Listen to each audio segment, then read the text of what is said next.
nawaitu sama Gudin an adai parti sahiri. Aduh. Sahri ngarit kedos. Bismillahirrahmanirrahim. Ayo wis.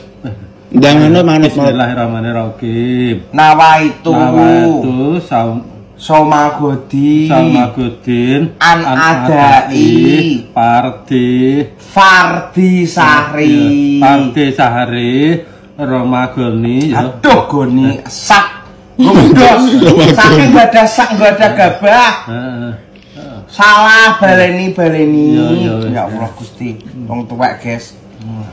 Nawaitu baleni nek salah ki yo bismillah meneh. Bismillahirrahmanirrahim. Nawaitu Salma Gudin an adai Fardi Sahri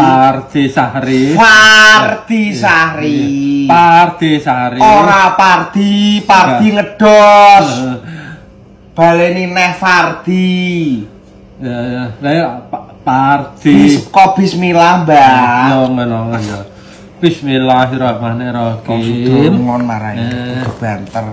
Nawaitu Soma Godin an adai Fardi Sahri ojo parto Pardi ki bojone Tukiyem Fardi ya Sahri Romadoni ya. Romadona. Apa usahamu ya Romadoni ya. Hadihi sanati fardhon lillahi ta'ala. Amin ya Allah. Wes damam. Yo. Soto. Iwak unta.